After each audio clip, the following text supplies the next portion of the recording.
ವಿಜಯನಗರ ಸಾಮ್ರಾಜ್ಯ ಚರಿತ್ರ ಕಥನದ ವಿಜಯ ಪರ್ವ ಕಾರ್ಯಕ್ರಮದ ಸರಣಿಯ 2ನೆಯ ದಿನವಿಂದು ಇಂದಿನ ಕಾರ್ಯಕ್ರಮ ಹಂಪಿ ಕ್ಷೇತ್ರ ದರ್ಶನ. ಭಾರತದ ಇತಿಹಾಸದ ಅತಿ ದೊಡ್ಡ ವ್ಯಾಪಾರಿ ಕೇಂದ್ರ ವಿಜಯನಗರ ಸಾಮ್ರಾಜ್ಯದ ಹಂಪಿ.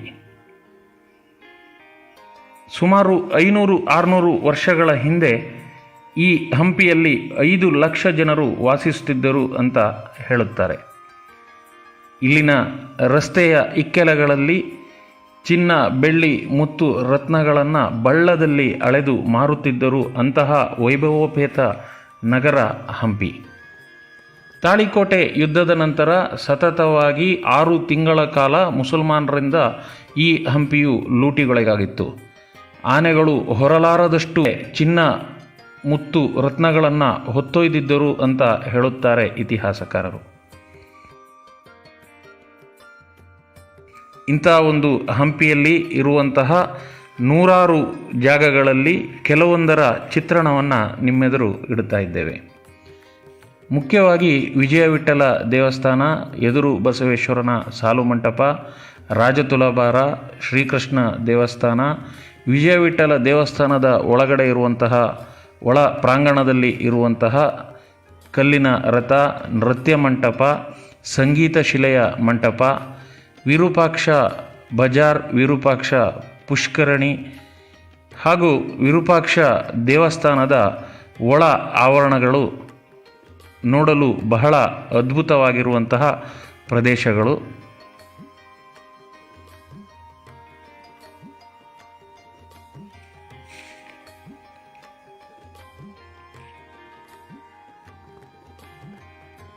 ಇದು ಹೇಮಕೂಟದ ಮಹಾದ್ವಾರ.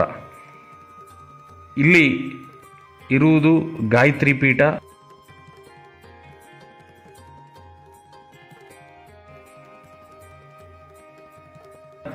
ಇದರಲ್ಲಿ 3 ಜೈನ ಬಸದಿಗಳಿದ್ದಾವೆ.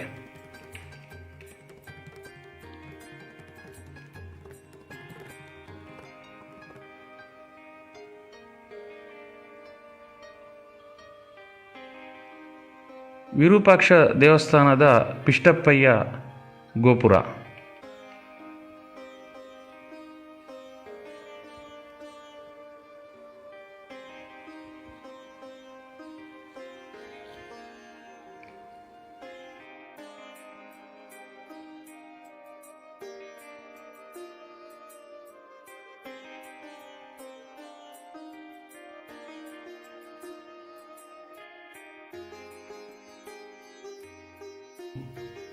ಅರವತ್ನಾಲ್ಕು ಕಾಲುಗಳ ಮಂಟಪ.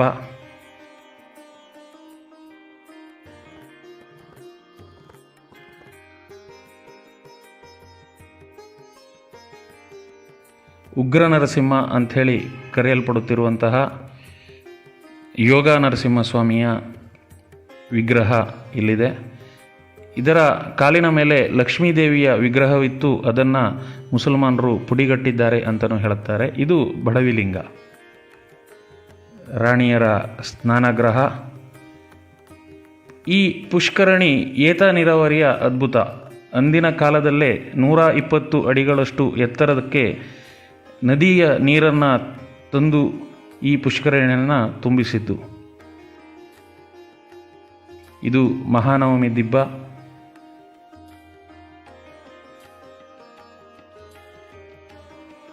ಇದು ಕಮಲ ಮಹಲ್, ಲೋಟಸ್ ಮಹಲ್ ಅಂತಲೂ ಇದನ್ನು ಕರೆಯುತ್ತಾರೆ.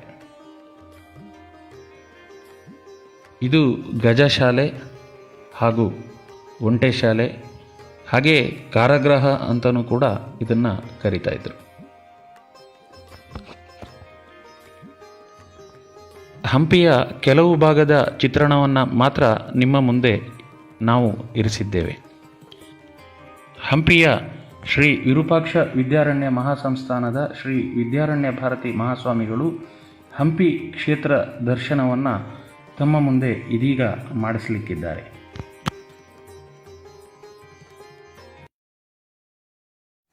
ಶ್ರೀಮನ್ಮಂಗಳಮೂರ್ತಿ ನಮಃ. ವಾಗರ್ಥಯುವ ಸಮೃದ್ಧೋ ವಾಗರ್ಥ ಪ್ರತಿಪತ್ತಯೇ ಜಗತೋ ಪಿತರೋ ವಂದೇ ಪಾರ್ವತಿ ಪರಮೇಶ್ವರವು. या देवी सर्वभूतेषु मातृरूपेण संस्थिता नमस्तस्यै नमस्तस्यै नमस्तस्यै नमो नमः। या देवी सर्वभूतेषु शक्तिरूपेण संस्थिता नमस्तस्यै नमस्तस्यै नमस्तस्यै नमो नमः। या देवी सर्वभूतेषु बुद्धिरूपेण संस्थिता नमस्तस्यै नमस्तस्यै नमस्तस्यै नमो नमः। दत्तात्रेय महादेव दत्तात्रेय महागुरु दत्तात्रेयादि वैकुंठं नारायणमहं भजे। श्रुति स्मृति पुराणानामालयं करुणालयं नमामि भगवत्पादं शंकरं लोकशंकरं। शंकरं शंकराचार्यं केशवं बादरायणं सूत्रभाष्यकृतं वंदे भगवन्तं पुनः पुनः। ಹಂಪಿ ಕ್ಷೇತ್ರಾಧಿಪತಿಯಾದ ಪಂಪಾ ವಿರೂಪಾಕ್ಷ ಸ್ವಾಮಿಗೆ, ತಾಯಿ ಪಂಪಾದೇವಿ, ತಾಯಿ ಭುವನೇಶ್ವರಿ ದೇವಿ, ತ್ರಿಮೂರ್ತಿ ಸ್ವರೂಪರಾದ ದತ್ತಾತ್ರೇಯ ಸ್ವಾಮಿ ಜೊತೆಗೆ ಸನಾತನ ಧರ್ಮವನ್ನು ಕಲಿಯುಗದಲ್ಲಿ ಪುನಃ ಪ್ರತಿಷ್ಠಾಪನೆ ಮಾಡಿರುವ ಆದಿಶಂಕರಾಚಾರ್ಯ ಜೊತೆಗೆ ಎಲ್ಲ ದೇವಿ ದೇವತೆಗಳ ಚರಣಗಳಿಗೆ ಶ್ರೇಷ್ಠಾಷ್ಟಾಂಗ ನಮಸ್ಕಾರ ಮಾಡುತ್ತಾ, ಹಂಪಿ ದರ್ಶನ ಎಲ್ಲ ವೀಕ್ಷಣೆ ಮಾಡೋದಕ್ಕೆ ಈಗ ಸಾಕಷ್ಟು ವಿದೇಶಿಯರಾಗಲಿ ನಮ್ಮ ದೇಶಸ್ಥರಾಗಲಿ ಇತಿಹಾಸಕಾರರೆಲ್ಲ ಹಾಡು ಹಂಪಿ ಅಂತ, ಇಲ್ಲ ಮರೆತು ಹೋದ ಸಾಮ್ರಾಜ್ಯ, ಮರೆಯಲಾರದ ಸಾಮ್ರಾಜ್ಯ ಅಂತ ಸಾಕಷ್ಟು ಪುಸ್ತಕಗಳು ಬಂದಿದೆ. ಆದರೆ ಇವತ್ತಿಗೂ ಈಗಿನ ಪೀಳಿಗೆಗಳಿಗೆ, ವಿಜ್ಞಾನಿಗಳಿಗಾಗಲಿ ಮತ್ತು ಯುವಕರಿಗಾಗಲಿ ಆಶ್ಚರ್ಯ ಆಗುವಂಥ ವಿಷಯಗಳು ಸಾಕಷ್ಟಿವೆ. ಇಲ್ಲಿ ಹಂಪಿ ವೀಕ್ಷಣೆ ಮಾಡುವಾಗ ನಾವು 5 ಮುಖಗಳಿಂದ ನೋಡಬೇಕು. ಆವಾಗ ನಮಗೆ ನಮ್ಮ ಹಿರಿಯರು ಯಾವ ರೀತಿ, ಎಷ್ಟು ತಾಂತ್ರಿಕರಿದ್ರು, ಅವರು ವಿಜ್ಞಾನಿಗಳಿದ್ರು ಅನ್ನೋದು ನಮಗೆ ಅರ್ಥವಾಗುತ್ತೆ. ಮೊದಲನೇದಾಗಿ ಪುರಾಣ, ಎರಡನೇದು ವಿಜ್ಞಾನ, ಮೂರನೇದು ವಾಸ್ತು, ನಾಲ್ಕನೇದು ಶಿಲ್ಪಕಲೆ, ಐದನೇದು ಇತಿಹಾಸ. ಪುರಾಣದಲ್ಲಿ ನೋಡಿದಾಗ ಈ ಒಂದು ಕ್ಷೇತ್ರ 3 ಯುಗದಿಂದ ನಮಗೆ ಪ್ರತ್ಯಕ್ಷವಾಗಿ ಕಂಡುಬರುತ್ತೆ. ಸತ್ಯಯುಗದಲ್ಲಿ ಪರಮೇಶ್ವರ ಇಲ್ಲಿ 3ನೇ ಕಣ್ಣು ಬಿಟ್ಟಿರೋ ಜಾಗ. ಆದ ಕಾರಣ ಇಲ್ಲಿ ಈಶ್ವರನಿಗೆ ವಿರೂಪಾಕ್ಷ ಅಂತ ಹೆಸರು. ಅಕ್ಷಿ ಅಂದ್ರೆ ಕಣ್ಣು, ವಿರೂಪ ಅಂದ್ರೆ ವಿಚಿತ್ರವಾದಂಥದ್ದು, ಆಶ್ಚರ್ಯವಾದಂಥದ್ದು. ಅದಕ್ಕೆ ಪ್ರಮಾಣ ಇನ್ನೊಂದು ಏನಂದ್ರೆ, ಇವತ್ತಿಗೂ ಇಲ್ಲಿ ವಿರೂಪಾಕ್ಷನಿಗೆ ಪೂಜೆ ಆದಮೇಲೆ, ತ್ರಿಕಾಲಾಭಿಷೇಕ, ತ್ರಿಕಾಲ ಮಹಾನೈವೇದ್ಯ ಆದಮೇಲೆ, ಪೂಜೆ ಆದಮೇಲೆ ಎಲ್ಲ ಕಡೆ ಪರಮೇಶ್ವರನಿಗೆ ಅಸ್ಮಚ್ತಾರೆ.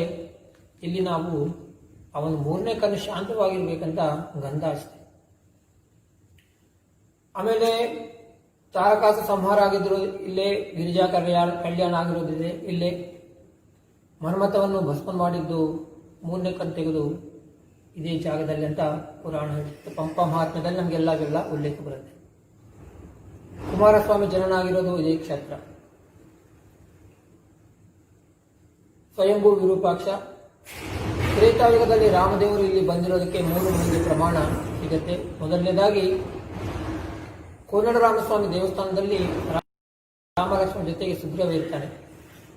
ಈ ಒಂದು ಕ್ಷೇತ್ರಕ್ಕೆ ರಾಮ ಬಂದಾಗ ಸೀತಾನ್ವೇಷಣೆಗೋಸ್ಕರವಾಗಿ ಹನುಮ ಮುಖಾಂತರ ಸುಗ್ರೀವ ಜೊತೆ ಸ್ನೇಹ ಆಗಿರುವಂತಹ ಜಾಗ. ಅದಕ್ಕೆ ಅಲ್ಲಿ ರಾಮಲಕ್ಷ್ಮಣ ಸೀತಾ ಜೊತೆಗೆ ಸುಗ್ರೀವ ಇರ್ತಾರೆ. ಅದು ಬಹಳ ವಿಶೇಷವಾದಂತಹ ದೇವಸ್ಥಾನ. ಅಲ್ಲಿ ತುಂಗಭದ್ರಾ ನದಿ ಉತ್ತರವಾಗಿದೆ. ಉತ್ತರ ದಿಕ್ಕಿಗೆ ಹರಿಯುವಂತ ನದಿಗಳು ಬಹಳ ಕಡಿಮೆ ಭಾರತ ದೇಶದಲ್ಲಿ. ಚಕ್ರತೀರ್ಥ ಕೋದಂಡರಾಮಸ್ವಾಮಿ ದೇವಸ್ಥಾನ ಅಂತ, ಅದಕ್ಕೆ 14 ಅಡಿ ಎತ್ತರ, 20 ಅಡಿ ಅಗಲ ಇರುವಂತಹ ಒಂದೇ ಶಿಲೆಯಲ್ಲಿ ರಾಮಲಕ್ಷ್ಮಣ ಸೀತೆ ಜೊತೆಗೆ ಸುಗ್ರೀವ ಇರ್ತಾರೆ. ಎರಡನೇ ಪ್ರಮಾಣ ಮಾಲ್ಯವಂತದಲ್ಲಿ, ಮಾಲ್ಯವಂತ ರಘುನಾಥ ಸ್ವಾಮಿ ದೇವಸ್ಥಾನದಲ್ಲಿ ರಾಮದೇವರು ಚಾತುರ್ಮಾಸ ಮಾಡಿರೋ ಜಾಗ ಅಂತ ಹೇಳ್ತಾರೆ. ಅಲ್ಲಿ ರಾಮದೇವರು, ಸೀತಾಮಾತೆ ಮತ್ತು ಲಕ್ಷ್ಮಣ ಸ್ವಾಮಿ, ಆಂಜನೇಯ ಬೇರೆ ಬೇರೆ ಕುಳಿತುಕೊಂಡಿರ್ತಾರೆ. ಅಷ್ಟೇ ಅಲ್ಲದೆ ಹನುಮ ಸೀತಾಮಾತೆ ಆಭರಣಗಳು ಯಾವ ಬಾಲರಿಗೆ ಸಿಕ್ಕಿದೆಯೋ ಅದು ಕೊಡುವಂತ ಮೂರ್ತಿಯನ್ನು ನಾವು ನೋಡಬಹುದಲ್ಲಿ. 3ನೇ ಪ್ರಮಾಣ ಇವತ್ತಿಗೂ ಇಲ್ಲಿ ವಾಲಿ ಸುಗ್ರೀವರು ಅಂದ್ರೆ ಕರಿ ಮೂತಿ ಕೋತಿ, ಕೆಂಪು ಮೂತಿ ಕೋತಿ ಒಂದು ಕಡೆ ಇರೋದು ವಿಶೇಷ. ಈ 3 ಪ್ರಮಾಣಗಳಿಂದ ನಮಗೆ ರಾಮದೇವರು ಇಲ್ಲಿ ತ್ರೇತಾಯುಗದಲ್ಲಿ ಬಂದಿರೋದನ್ನೋದು ಒಂದು. ಅಷ್ಟೇ ಅಲ್ಲದೆ ಇವತ್ತಿಗೂ ಉತ್ತರ ಭಾರತದಿಂದ ಯಾರು ಬರ್ತಾರೋ ಅವರು ಕಿಷ್ಕಿಂಧ ಅಂತ ಬರ್ತಾರೆ. 5 ಪರ್ವತಗಳ ಮಧ್ಯದಲ್ಲಿ ಈ ಒಂದು ಕ್ಷೇತ್ರ ಇದೆ.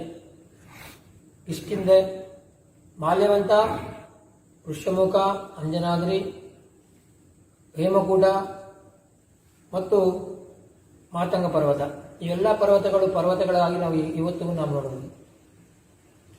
ದ್ವಾಪರದಲ್ಲಿ ಪಾಂಡವರು ಮಹಾಪ್ರಸ್ಥಾನ ಹೋಗಕ್ಕೆ ಮುಂಚೆ ವಿರೂಪಾಕ್ಷನ ದರ್ಶನ ಪಡೆದು ವಿರೂಪಾಕ್ಷನ ಅಭಿಷೇಕ ಮಾಡಿ ಹೋಗೋ ದಾರಿನಲ್ಲಿ ಇಲ್ಲಿಂದ ಒಂದು ಕಂಪಳಿ ಹೋಗೋ ದಾರಿನಲ್ಲಿ ಬುಕ್ಕಸಾಗರದಲ್ಲಿ ದ್ರೌಪದೇಶ್ವರ ಅಂತ ಒಂದು ಲಿಂಗವನ್ನು ಪ್ರತಿಷ್ಠಾಪನೆ ಮಾಡಿದಂಥ ಒಂದು ಉಲ್ಲೇಖ ಸಿಗುತ್ತೆ ನಮಗೆ. ಇನ್ನು ಇದು ಪುರಾಣವಾಯಿತು. ಎರಡನೇದಾಗಿ ವಿಜ್ಞಾನಕ್ಕೆ ಪೂರ್ವ ಭಾಗದಲ್ಲಿ ಇರುವಂಥ ರಾಜಗೋಪುರ ಬಿಷ್ಟಪ್ಪಯ್ಯ ಗೋಪುರ ಅಂತ, ಬಿಷ್ಟಪ್ಪಯ್ಯ ಬ್ರಾಹ್ಮಣ ಕಟ್ಟಿಸಿರುವಂಥ ಗೋಪುರ, ಅದು ಇವತ್ತು ಇಂಜಿನಿಯರ್ಗಳಿಗೆ ಅದೊಂದು ನಾವು ಚಾಲೆಂಜ್ ಅಂತ ನಾವು ಹೇಳ್ಬೋದು. 16 ಮೂಲೆ ಆ ಒಂದು ಗೋಪುರಕ್ಕೆ 10 ಮಾಡಿ 165 ಅಡಿ ಎತ್ತರ. ಮೊದಲನೇ ಮಾಡಿವರೆಗೂ ಮಾತ್ರ ಕಲ್ಲಿನ ಕಟ್ಟಡ, ಅದರ ಮೇಲೆ ಎಲ್ಲ ಪೂರ್ತಿ ಇಟ್ಟಂಗಿನ ಕಟ್ಟಿದ್ದಾರೆ. ಒಳಭಾಗಕ್ಕೆ ಹೋಗೋಕ್ಕೆ ದಾರಿ ಇದೆ. ಒಳಭಾಗಕ್ಕೆ ಹೋದ್ಮೇಲೆ ಮಧ್ಯ ಮೊದಲನೇ ಮಾಡಿ ಹತ್ರ ಸುಮಾರು ಒಂದು 100 ಜನ ಕೂತ್ಕೊಂಡು ಒಂದು ಕಾರ್ಯಕ್ರಮ ಮಾಡಬಹುದಂತ ಜಾಗ. ಅಷ್ಟಲ್ಲದೆ ಅಲ್ಲಿ ನಿಂತ್ಕೊಂಡು ಮೇಲಕ್ಕೆ ನೋಡಿದಾಗ ಮಧ್ಯದಲ್ಲಿ ಒಂದು ಕಟ್ಟಿಗೆ ಇಲ್ಲ, ಒಂದು ಕಬ್ಬಿಣ ತುಂಡಿಲ್ಲ. ಮೇಲೆ ಭಾಗಕ್ಕೆ ನಾವು ಕೆಳಗಡೆಯಿಂದಲೇ ನೋಡಬಹುದು. ಆ ಒಂದು ಮೊದಲನೇ ಮಾಡಿದಿಂದ ಪೂರ್ತಿ ಮೇಲುವರೆಗೂ. ಅಷ್ಟೇ ಅಲ್ಲದೆ ಆ ಒಳಭಾಗದಿಂದ ಮೇಲಕ್ಕೆ ಹೋಗೋಕ್ಕೆ ಮೆಟ್ಲು ಮಾಡಿದ್ದಾರೆ. ಮೇಲಕ್ಕೆ ಹೋಗೋಕ್ಕೆ ಇದು ಆ ಬಿಷ್ಟಪ್ಪಯ್ಯ ಗೋಪುರದ್ದು ಒಂದು ವಿಶಿಷ್ಟತೆ. ಆ ಒಂದು ಗೋಪುರದ ಛಾಯಾ ಏನಿದೆಯೋ, ಶ್ಯಾಡೋ ಅಂತಾರೆ, ಉಲ್ಟಾ ಗೋಪುರ ಅಂತಾರೆ. ಪಂಪಾದೇವಿ ದೇವಸ್ಥಾನದ ಹಿಂಭಾಗದಲ್ಲಿ ಒಂದು ಕತ್ತಲ ಕೋಣೆಯಲ್ಲಿ ನಾವು ಆ ಒಂದು ನೆರಳನ್ನು ನೋಡಬಹುದು, ಉಲ್ಟಾ ನೆರಳನ್ನು ನೋಡಬಹುದು. ಇನ್ನ ಉತ್ತರ ಭಾಗಕ್ಕೆ ದಕ್ಷಿಣ ಭಾಗದಲ್ಲಿರುವಂತಹ ಇಳಿಜಾರು ಬಂಡೆಗಳ ಮೇಲೆ ಮಂಟಪಗಳು ನಿಂತಿರೋದು ಆಶ್ಚರ್ಯ ಅನಿಸುತ್ತೆ. ಅಷ್ಟೇ ಅಲ್ಲದೆ ಪಕ್ಕದಲ್ಲಿ ಜೈನ್ ಶೈಲಿನಲ್ಲಿ ಹಿಂದೂ ದೇವಾಲಯಗಳು 2 ಮಾಡಿ ದೇವಾಲಯಗಳು ಸುಮಾರು ನಿರ್ಮಾಣ ಮಾಡಿದ್ದಾರೆ. ಅದಕ್ಕೆ ಭೂಮಿ ಒಳಗಡೆ ಯಾವ ರೀತಿ ಅದಕ್ಕೆ ಆಧಾರ ಇಲ್ಲದೆ ಮಾಡಿದವರು ಅಂತೂ ಬಹಳ ವಿಶೇಷ. ಇನ್ನ ವಿಜ್ಞಾನ ಅಂದ್ರೆ ಈ ಒಂದು ವಿರೂಪಾಕ್ಷ ಬಹಳ ಒಳಗಡೆ ಇರ್ತಾನೆ. ಗರ್ಭಾಲಯ, ಅಂತರಾಳ, ಸುಖನಾಶಿ, ಮಧ್ಯರಂಗ ಮಂಟಪ, ಅರ್ಧ ಮಂಟಪ, ಇದು ಸುಮಾರು ನಮಗೆ 100 ಅಡಿ ದೂರ ಇರುತ್ತೆ. ಆದರೂ ಸಹಿತ ಇವತ್ತಿಗೂ ಉಗಾದಿ ಹಬ್ಬದ ದಿನ ಸೂರ್ಯನ ಕಿರಣಗಳು ವಿರೂಪಾಕ್ಷನ ಬೀಳೋದು ಬಹಳ ವಿಶೇಷವಾಗಿ ನಾವು ನೋಡಬಹುದು. ಇವೆಲ್ಲ ನೋಡಿದಾಗ ಆ ಸಮಯದಲ್ಲಿ ಅವರು ಎಷ್ಟು ವಿಜ್ಞಾನಿಗಳಿದ್ರು ಅನ್ನೋದು ನಮಗೆ ಅರ್ಥ ಆಗುತ್ತೆ. ಇನ್ನು ಶಿಲ್ಪ ಕಡೆ ನೋಡಿದಾಗ ಈ ಒಂದು ದೇವಸ್ಥಾನ ಈಶ್ವರ ದೇವಸ್ಥಾನ ಆದರೂ ಸಹಿತ ಈಶ್ವರ ಮತ್ತು ವಿಷ್ಣುವಿಗೆ ಏನು ಭೇದ ಇಲ್ಲ ಅನಿಸುತ್ತೆ ನಮಗೆ. ಕಾರಣ ಕಂಬಗಳ ಮೇಲೆ ಒಳ್ಳೆ ವಿಷ್ಣು ಸ್ವರೂಪವಾದಂಥ ಕೃಷ್ಣಂದು ಮತ್ತು ರಾಮರದು ಕೆತ್ತನೆಗಳು ನಾವು ನೋಡ್ಬೋದು. ಕೃಷ್ಣ ವಸ್ತ್ರಾಭರಣ ಮಾಡಿರೋದು ಚಿತ್ರ ನಾವು ಸ್ಪಷ್ಟವಾಗಿ ನೋಡ್ಬೋದು. ಕೋದಂಡರಾಮಂದು ವಿಗ್ರಹ ನೋಡ್ಬೋದು. ಉಗ್ರ ನರಸಿಂಹನ ರೂಪ ನೋಡ್ಬೋದು ನಾವು. ಅಷ್ಟೇ ಅಲ್ಲದೆ ಭುವನೇಶ್ವರಿ ಗುಡಿ ಗರ್ಭಾಲಯದ ಮುಂಭಾಗದಲ್ಲಿ ರಾಮರಾವಣ ಯುದ್ಧ ಒಂದೇ ಕಲ್ಲಲ್ಲಿ ಕೆತ್ತಿರೋದು ಸ್ಪಷ್ಟವಾಗಿ ಕಾಣುತ್ತೆ. ಒಂದು ಕಡೆ ಎಲ್ಲ ರಾವಣ ಸೇನೆ, ಇನ್ನೊಂದು ಕಡೆ ರಾಮಸೇನೆ ಎಲ್ಲ ನಮಗೆ ಸ್ಪಷ್ಟವಾಗಿ ಒಂದೇ ಕಲ್ಲಲ್ಲಿ ಕೆತ್ತಿರೋದು ನೋಡಬಹುದು. ಅಷ್ಟೇ ಅಲ್ಲದೆ ಭುವನೇಶ್ವರಿ ದೇವಸ್ಥಾನದಲ್ಲಿ 16 ಕಂಬಗಳು. ಈ ಒಂದು ಕಂಬಗಳಲ್ಲಿ ಸುಂದರವಾದಂಥ ಕೆತ್ತನೆಗಳಿದೆ. ಮಾತೆಯರು ಕೈಗೆ ಹಾಕೊಳ್ಳೋ ಬಳೆಗಳು, ಅದರಲ್ಲಿ ಇರುವಂಥ ಏನು ಡಿಸೈನ್ ಇರುತ್ತೋ ಅವೆಲ್ಲ ನಾವು ನೋಡ್ಬೋದು. ಅಷ್ಟೇ ಅಲ್ಲದೆ ಅವ್ರು ಹಾಕೊಳ್ಳೋಂಥ ಆಭರಣಗಳು ಎಲ್ಲ ಡಿಸೈನ್ಗಳು ಆ ಒಂದು ಕಂಬಗಳಲ್ಲಿ ನಾವು ಇವತ್ತಿಗೂ ನೋಡ್ಬೋದು ಸೂಕ್ಷ್ಮವಾಗಿ. ಅಷ್ಟೇ ಅಲ್ಲದೆ ಆ ಒಂದು ಗರ್ಭಾಲಯ ಮುಂಭಾಗದಲ್ಲಿ ಮೇಲುಗಡೆ ಅಷ್ಟದಿಕ್ಪಾಲಕರು ಯಾವ ದಿಕ್ಕದಲ್ಲಿ ಯಾವ ದೇವರು ಇರಬೇಕು ಅನ್ನೋದು ಸುಂದರವಾಗಿ ಕೆತ್ತನೆ ಮಾಡಿದ್ದಾರೆ. ಭುವನೇಶ್ವರಿ ಗುಡಿ ಗರ್ಭಾಲಯ ಪಕ್ಕದಲ್ಲಿ ಒಂದು ಕಲ್ಲುವನ್ನು ತೂತು ಮಾಡಿ ಕಿಟಕಿನೂ ಮಾಡಿದ್ದಾರೆ ಬೆಳಕಿಗೋಸ್ಕರ.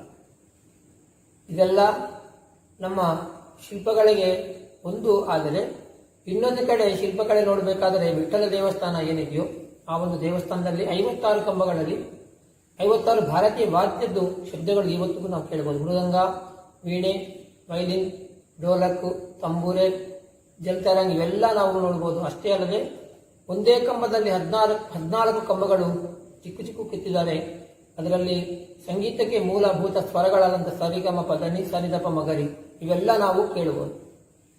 ಇದೆಲ್ಲ ಈ ಒಂದು ಶಿಲ್ಪಗಳಿಗೆ ಸಂಬಂಧ ಇನ್ನೂ ಸಾಕಷ್ಟಿದೆ. ಅಷ್ಟೇ ಅಲ್ಲದೆ ಪೇಂಟಿಂಗ್ಸ್ ಅಂತ ಏನು ಹೇಳ್ತೀವೋ ಅದು ವಿರೂಪಾಕ್ಷ ಸ್ವಾಮಿ ದೇವಸ್ಥಾನದ ಮಧ್ಯರಂಗ ಮಂಟಪದಲ್ಲಿ ಮೇಲ್ಗಡೆ ಆ ಸಮಯದಲ್ಲಿ ಸಿಕ್ಕಿರುವಂತಹ ಹಣ್ಣುಗಳು, ಹೂವುಗಳು, ತರಕಾರಿ ಒಂದು ಬಣ್ಣಗಳಿಂದ ಮಾಡಿರುವ ಪೇಂಟಿಂಗ್ಸ್ ಇವತ್ತಿಗೂ ನಾವು ಸ್ಪಷ್ಟವಾಗಿ ನೋಡಬಹುದು.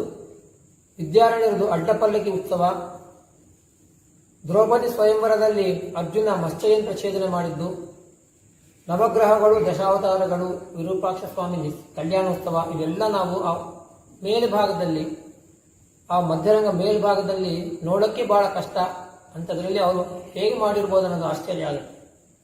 ಇದು ಪೇಂಟಿಂಗ್ಸು ಮತ್ತು ಶಿಲ್ಪಕಲೆ. ಇನ್ನು 4ನೇದಾಗಿ ವಾಸ್ತುಗೆ ಎಷ್ಟು ಇವತ್ತಿಗೂ ಪ್ರಾಮಾಣಿಕ ಅಂದರೆ ದಕ್ಷಿಣಕ್ಕೆ ದೇವಸ್ಥಾನ ದಕ್ಷಿಣ ಭಾಗದಲ್ಲಿ ಬೆಟ್ಟ ಗುಟ್ಟ ಇರುತ್ತೆ ನಮಗೆ. ಉತ್ತರ ಭಾಗಕ್ಕೆ ನದಿ ಹರಿತಾ ಇರುತ್ತೆ, ತುಂಗಭದ್ರಾ ನದಿ. ಈಶಾನ್ಯಕ್ಕೆ ಭೂಮಿ ಕೆಳಭಾಗದಲ್ಲಿ ಕಲ್ಯಾಣಿ, ಅದಕ್ಕೆ ಮನ್ಮಥ ಕುಂಡ ಅಂತ ಹೆಸರು. ಅಗ್ನಿಮಳೆದ ದೊಡ್ಡ ಅಡಿಗೆ ಮನೆ, ಅಲ್ಲಿ ಆ ಒಂದು ಅಡಿಗೆ ಮನೆ ಸುಮಾರು 1,000 ಜನ ಕೂತ್ಕೊಂಡು ಒಂದೇ ಸಾರಿ ಪ್ರಸಾದ ತಗೋಂತ ದೊಡ್ಡ ವ್ಯವಸ್ಥೆ. ಅಷ್ಟೇ ಅಲ್ಲದೆ ಅಡಿಗೆ ಮಾಡಿದ ಮೇಲೆ ಆ ಒಂದು ಹೊಗೆ ಗೂಡುಗಳು ಸ್ಪಷ್ಟವಾಗಿ ಎತ್ತರದಲ್ಲಿ ಮಾಡಿದ್ದಾರೆ. ಪೂರ್ವ ಭಾಗಕ್ಕೆ ದೇವರದು ವಿರೂಪಾಕ್ಷ ಸ್ವಾಮಿ ದೇವಸ್ಥಾನ. ಈ ಒಂದು ವಿಜ್ಞಾನಿಗಳು ಆ ಸಮಯದಲ್ಲಿ ಬೆಳಕುಗೋಸ್ಕರ ಆಗಲಿ ನೀರಿಗೋಸ್ಕರ ಆಗಲಿ ಎಷ್ಟು ಚೆನ್ನಾಗಿ ಮಾಡಿದ್ದಾರೆ ಅಂದರೆ, ನದಿ ಬಹಳ ಕೆಳಗಡೆ ಇರುತ್ತೆ, ಸುಮಾರು ಒಂದು 60-70 ಅಡಿ ಕೆಳಗಡೆ. ದೇವಸ್ಥಾನ ಆಗಲಿ ಮಠ ಆಗಲಿ ಮೇಲಿರುತ್ತೆ. ಆ ಒಂದು ನದಿ ನೀರು ಯಾವುದೇ ಯಂತ್ರ ಇಲ್ಲದೆ ದೇವಸ್ಥಾನ ಅಡಿಗೆ ಮನೆಗೆ, ದೇವಸ್ಥಾನ ಮುಂಭಾಗಕ್ಕೆ ಮತ್ತು ಮಠದ ಒಳಗಡೆನೂ ಹರಿತಾ ತಿರ್ಗಾ ನದಿಗೆ ಹೋಗುವಂತ ವ್ಯವಸ್ಥೆ ಆ ಸಮಯದಲ್ಲೇ ಮಾಡಿದ್ದಾರೆ. ಬೆಳಕಕ್ಕೋಸ್ಕರ ಅಷ್ಟೇ ಮಧ್ಯದಲ್ಲಿ ಖಾಲಿ ಜಾಗವನ್ನಿಟ್ಟು ಇವತ್ತಿಗೂ ಯಾವ ವಿದ್ಯುತ್ ಉಪಕರಣ ಇಲ್ಲದೆ ನಮಗೆ ಬೆಳಕು ಬರುವಂತ ವ್ಯವಸ್ಥೆ ಆ ಸಮಯದಲ್ಲಿ ಮಾಡಿದ್ದಾರೆ. ಗಾಳಿ, ಬೆಳಕು, ನೀರಕ್ಕೆ ಸಾಕಷ್ಟು ಆ ಸಮಯದಲ್ಲೇ ಅವರು ಒಳ್ಳೆ ರೀತಿಯ ನಮಗೆ ಅನುಕೂಲ ಮಾಡಿಕೊಟ್ಟಿರೋದು ಇವತ್ತಿಗೂ ನಾವು ಕಾಣಬಹುದು. ಇನ್ನ ಇತಿಹಾಸದಲ್ಲಿ ಸಾಕಷ್ಟು ಇದರಲ್ಲಿ ದ್ವಂದ್ವ ಭಾಗಗಳಿದೆ.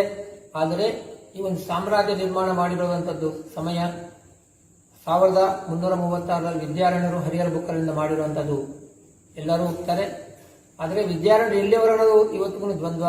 ಕೆಲವರು ಹೇಳ್ತಾರೆ ರಾಯಲಸೀಮಾ ಅಂತ, ಕೆಲವರು ತೆಲಂಗಾಣ ಅಂತ, ಕೆಲವರು ಕರ್ನಾಟಕ ಅಂತ. ಅದ್ರ ಬಗ್ಗೆ ಅಷ್ಟೊಂದು ಸಾಕಷ್ಟು ದ್ವಂದ್ವಗಳಿದೆ. ಅದು ಬಿಟ್ಟರೆ ಈ ಒಂದು ಸಾಮ್ರಾಜ್ಯವನ್ನು ಆಳಿರೋ 4 ರಾಜರು ವಂಶದವರು ಸಂಗಮ, ಸಾಳುವ, ತುಳು ಮತ್ತು ಅರವೀಡು. ತುಳು ವಂಶದವರು ಕೃಷ್ಣದೇವರಾಯ ಅವರ ಸಮಯದಲ್ಲಿ ಸಾಕಷ್ಟು ಬೆಳವಣಿಗೆ ಆಗಿದೆ ಅಂತೆ. ಸಾಂಸ್ಕೃತಿಕವಾಗಿ ಮತ್ತೆ ಆರ್ಥಿಕವಾಗಿ ಸಮೃದ್ಧಿಯಾಗಿತ್ತು. ಆಮೇಲೆ ಇತಿಹಾಸ ಪುರಾಣಗಳಲ್ಲಿ ಇತಿಹಾಸ ಕೂಡ ಸಾಕಷ್ಟು ಅವ್ರಿಗೆ ಈ ಒಂದು ಆ ಸಮಯದಲ್ಲಿ ಬೆಳವಣಿಗೆ ಆಗಿದೆ ಅಂತ ಒಂದು ಅವರು ಇತಿಹಾಸಕಾರ ಹೇಳ್ತಾರೆ. ಸಾಮ್ರಾಜ್ಯ ಸ್ಥಾಪನೆ ಆಗೋಕ್ಕೆ ಪೂರ್ವ ಭಾಗದಲ್ಲಿ ಇದೆಲ್ಲ ಕೆಲವೆಲ್ಲ ವಿಷಯಗಳೆಲ್ಲ ಇತಿಹಾಸಕಾರರು ಸಾಕಷ್ಟು ಹೇಳಿದ್ದಾರೆ. ಮರೆತು ಹೋದ ಸಾಮ್ರಾಜ್ಯ ಅಂತ, ಮರೆಯಲಾದ ಸಾಮ್ರಾಜ್ಯ ಅಂತ ಅದರಲ್ಲಿ ನಮಗೆ ಸಿಗುತ್ತೆ. ಆದರೆ ಇವತ್ತಿಗೂ ನಾವು ಹಂಪಿ ವೀಕ್ಷಣೆ ನೋಡಬೇಕಾದ್ರೆ ಈ 5 ಮುಖಗಳನ್ನು ನೋಡಿದಾಗ ನಮಗೆ ಬಹಳ ಹೆಮ್ಮೆ ಆಗುತ್ತೆ. ಅಷ್ಟೇ ಅಲ್ಲದೆ ಹಾಳು ಹಂಪಿ ಅಂತ ಏನು ಸಾಕಷ್ಟು ಮಂದಿ ಹೇಳ್ತಾರೋ, ಹಾಳು ಆಗಿರೋದು ರಾಜರ ಮನೆ ಅವೆಲ್ಲ ಹಾಳಾಗದಷ್ಟೊತ್ತು ಇವತ್ತಿಗೂ ದೈವಿ ಕಾರ್ಯ, ದೈವಿ ಸಂಬಂಧಪಟ್ಟದ್ದು ಸಾಕಷ್ಟು ಶಕ್ತಿ ಇದೆ. ಇಲ್ಲಿ ಕೋದಂಡರಾಮಸ್ವಾಮಿ ದೇವಸ್ಥಾನ ಆಗಲಿ, ಮಾಲ್ಯವಂತ ರಘುನಾಥ ಸ್ವಾಮಿ ದೇವಸ್ಥಾನ ಆಗಲಿ, ವೀರಭದ್ರ ಸ್ವಾಮಿ ದೇವಸ್ಥಾನ ಆಗಲಿ, ವಿರೂಪಾಕ್ಷ ದೇವಸ್ಥಾನ ಆಗಲಿ, ಭುವನೇಶ್ವರಿ ದೇವಸ್ಥಾನ ಆಗಲಿ, ಪಂಪಾದೇವಿ ದೇವಸ್ಥಾನ ಆಗಲಿ, ದುರ್ಗಾ ದೇವಸ್ಥಾನ ಆಗಲಿ, ಹತ್ತುಕಾಯಮ್ಮ ದೇವಸ್ಥಾನ ಆಗಲಿ, ಪಟ್ಟದೆಳ್ಳಮ್ಮ ದೇವಸ್ಥಾನ ಆಗಲಿ, ಇವೆಲ್ಲ ಇವತ್ತಿಗೂ ಸಾಕಷ್ಟು ಶಕ್ತಿಯಾಗಿ ಇರೋದು ನಾವು ಕಾಣುತ್ತೀವಿ. ಇದಕ್ಕೆ ಜೊತೆಗೆ ಶಿಲ್ಪಕಲೆ ಅಂದರೆ ದೊಡ್ಡ ದೊಡ್ಡ ಮೂರ್ತಿಗಳು ಕೆತ್ತಿದ್ದಾರೆ. ಉಗ್ರ ನರಸಿಂಹಸ್ವಾಮಿ 24 ಅಡಿ, ಸಾಸಿವೆ ಕಾಳು ಗಣಪತಿ 10 ಅಡಿ ಸುಮಾರು ಇರುತ್ತೆ. ಅದು 2 ಮುಖ ನೋಡಬಹುದು. ಸಾಸಿವೆ ಕಾಳು ಗಣಪತಿನಲ್ಲಿ ಮುಂಭಾಗದಲ್ಲಿ ಗಣಪತಿ, ಹಿಂಭಾಗದಲ್ಲಿ ತಾಯಿ ರೂಪವನ್ನು ನೋಡಬಹುದು. ಕಡಲೆಕಾಳು ಗಣಪತಿ 24 ಅಡಿ ಎತ್ತರ ಇರುತ್ತೆ, ಒಂದೇ ಕಲ್ಲಿನಲ್ಲಿ ಕೆತ್ತಿರೋದು. ವೀರಭದ್ರ ಸ್ವಾಮಿ ದೇವಸ್ಥಾನ ಇವತ್ತಿಗೂ ಅದು ಜೀವಂತವಾಗಿರುವ ದೇವಸ್ಥಾನ. ನಿತ್ಯ ಕೈಂಕರ್ಯಗಳು ನಡೀತಾ ಇದೆ. 18 ಅಡಿ ಎತ್ತರ ವಿಗ್ರಹ ಅದು. ಇವತ್ತಿಗೂ ನಲ್ಲಿ ಪೂಜಾ ಕಾರ್ಯಕ್ರಮ ನಡೀತಾ ಇದೆ. ಎಲ್ಲ ಒಂದು ಕಡೆ. ಎರಡನೇ ಕಡೆ ವಿರೂಪಾಕ್ಷ ಸ್ವಾಮಿಗೆ ವಿಶೇಷ ಕಾರ್ಯಕ್ರಮಗಳಿದೆ. ಎಲ್ಲಾ ದೇವರಿಗೆ ಕಲ್ಯಾಣೋತ್ಸವ ಮಾಡ್ತಾರೆ. ಅದೇ ನಿಶ್ಚಿತಾರ್ಥ ಕಲ್ಯಾಣೋತ್ಸವ ಸ್ವಲ್ಪ ಮುಂಚೆ ಮಾಡ್ತಾರೆ, ಒಂದು ದಿನ ಮುಂಚೆ ಮಾಡ್ತಾರೆ. ಆದರೆ ಈ ಒಂದು ಕ್ಷೇತ್ರದಲ್ಲಿ ವಿರೂಪಾಕ್ಷನಿಗೆ 3 ದಿನ ನಿಶ್ಚಿತಾರ್ಥ ಕಾರ್ಯಕ್ರಮ ನಡೆಯುತ್ತೆ. ಅದಕ್ಕೆ ಫಲಪೂಜಾ ಮಹೋತ್ಸವ ಅಂತ. ಮಾರ್ಗಶೀರ್ಷ ಹುಣ್ಣಿಮೆಗೆ ದತ್ತ ಜಯಂತಿ ದಿನ ಇಲ್ಲಿ ಪ್ರಾರಂಭ ಆಗುತ್ತೆ, 3 ದಿನ ನಡೆಯುತ್ತೆ. ಆಮೇಲೆ ನವರಾತ್ರಿನಲ್ಲಿ ಗಣಪತಿ ಚೈತ್ರ ನವರಾತ್ರಿ ಅಂತ ಏನು ಹೇಳ್ತೀವೋ ನಾವು, ಯುಗಾದಿ ಪಾಠದಿಂದ ಆಗಿದೆ. ರಾಮನವಮಿಯಿಂದ ಇಲ್ಲಿ 9 ದಿನ ನವಾನ್ನ ಪುರಸರವಾಗಿ ದೇವರಿಗೆ ವಿರೂಪಾಕ್ಷ ದೇವಸ್ಥಾನಕ್ಕೆ ಬ್ರಹ್ಮೋತ್ಸವ ನಡೆಯುತ್ತೆ. ತ್ರಯೋದಶಿಗೆ ವಿರೂಪಾಕ್ಷ ಸ್ವಾಮಿ ಕಲ್ಯಾಣೋತ್ಸವ ಮತ್ತು ಹುಣ್ಣಿಮೆಗೆ ರಥೋತ್ಸವ ನಡೆಯುತ್ತೆ. ಹಂಪಿ ಜಾತ್ರೆ ಅಂತ ಬಹಳ ವಿಶೇಷವಾಗಿ ಇಲ್ಲಿ 2 ತೇರಿರುತ್ತೆ. ಒಂದು ವಿರೂಪಾಕ್ಷ ತೇರು 110 ಅಡಿ ಮತ್ತು ಪೀಠಾಧಿಪತಿಗಳಾದಂಥ ಈ ಒಂದು ಪೀಠಾಧಿಪತಿಗಳಿಗೆ ಅವರ ರಥ 80 ಅಡಿ ಇರುತ್ತೆ. ಈ 2 ರಥ ಜೋಡಿ ರಥ ಹಂಪಿ ಬೀದಿನಲ್ಲಿ, ರಥ ಬೀದಿನಲ್ಲಿ ಎಳಿತಾರೆ. ಸಾವಿರಾರು ಜನ ಇವೆಲ್ಲ ನಾವು ನೋಡಬಹುದು. ದೊಡ್ಡ ಬಸವಣ್ಣ ವಿರೂಪಾಕ್ಷ ಸ್ವಾಮಿ ದೇವಸ್ಥಾನ ಎದುರುಗಡೆ ಮುಂದ್ಗಡೆ ಹೋದಾಗ ದೊಡ್ಡ ಬಸವಣ್ಣ ಇದೆ. ಸುಮಾರು ಒಂದು 500 ಗಜ ಮುಂದಕ್ಕೆ ಹೋದಾಗ ದೊಡ್ಡ ಬಸವಣ್ಣ ಸುಮಾರು 10 ಅಡಿ ಮೇಲೆ ಇರುತ್ತೆ. ದೊಡ್ಡ ಬಸವಣ್ಣ, ಅದಕ್ಕೆ ದೊಡ್ಡ ಬಸವಣ್ಣ ಅಂತ ಕರೀತಾರೆ. ನೇರವಾಗಿ ವಿರೂಪಾಕ್ಷ ದೇವಸ್ಥಾನ ಮುಂದ್ಗಡೆ ನಮಗೆ 500 ಅಡಿ ಮುಂದಕ್ಕೆ ಹೋದಾಗ ಅಲ್ಲಿ ಕಾಣಬಹುದು. ಇವೆಲ್ಲ ಇಷ್ಟು ಮುಖಗಳಿಂದ ನಾವು ನೋಡಿದಾಗ ನಮಗೆ ಶಕ್ತಿ ಇವತ್ತಿಗೂ ಬರುತ್ತೆ. ಸ್ವಾಮಿ ವಿವೇಕಾನಂದ ಹೇಳಿದ ಪ್ರಕಾರ the more we look behind the more the strength we get ಅಂತ. ನಾವು ಹಿಂದೆ ಎಷ್ಟು ನೋಡಿದ್ರೆ ಶಕ್ತಿ ಬರುತ್ತೆ. ಅದು ನೋಡ್ತಾ ಇಲ್ಲ ನಾವು, ಮುಂದೆ ಏನು ಆಗ್ತಾ ಇದೆ ಅಂತ ನೋಡ್ತಾ ಇದ್ದ. ಅದಕ್ಕೆ ನಮಗೆ ತೊಂದರೆ ಆಗ್ತಾ ಇರೋದು. ನಾವು ಹಿಂದೆ ನೋಡಿದಾಗ ನಮ್ಗೆ ಶಕ್ತಿ ಬರುತ್ತೆ. ಆ ನಿಟ್ಟಿನಲ್ಲಿ ಈ ಒಂದು ಹಂಪಿ ಕ್ಷೇತ್ರಕ್ಕೆ ಬಂದು ಯಾರು ಬರ್ತಾರೋ ಅವರು ಇಷ್ಟು ಮುಖಗಳನ್ನು ನೋಡಿ ಇನ್ನ ಇದ್ರ ಬಗ್ಗೆ ತಾವು ಶೋಧನೆ ಮಾಡಿ ಆ ಒಂದು ಶಕ್ತಿಯನ್ನು ಪಡೆದು ಮುಂದಿನ ಪೀಳಿಗೆಗಳಿಗೆ ನಾವು ಏನು ಕೊಡಬೇಡ ಅನ್ನೋದು ಯೋಚನೆ ಮಾಡ್ತಾರೆ ಅಂತ ಆಶಿಸುತ್ತಾ, ನಿಮ್ಮೆಲ್ಲರಿಗೂ ಹಂಪಿ ಕ್ಷೇತ್ರಾಧಿಪತಿ ಆದ ವಿರೂಪಾಕ್ಷ ಸ್ವಾಮಿ, ತಾಯಿ ಭುವನೇಶ್ವರಿ ದೇವಿ, ತಾಯಿ ಪಂಪಾದೇವಿ ಜೊತೆಗೆ ಎಲ್ಲ ದೇವಿ ದೇವತೆಗಳು ನಿಮ್ಮೆಲ್ಲರಿಗೂ ಆಯು ಆರೋಗ್ಯ ಐಶ್ವರ್ಯ ಜೊತೆಗೆ ಒಳ್ಳೆ ಜ್ಞಾನವನ್ನು ಕೊಡಲು ಪ್ರಾರ್ಥನೆ ಮಾಡುತ್ತಾ ನನ್ನ ಮಾತಿಗೆ ವಿರಾಮ ಕೊಡ್ತೀನಿ. ಸರ್ವೇ ಜನ ಸುಖಿನೋ ಭವಂತು, ಸಮಸ್ತ ಸನ್ಮಂಗಳಾನ್ ಭವಂತು. ಓಂ ತತ್.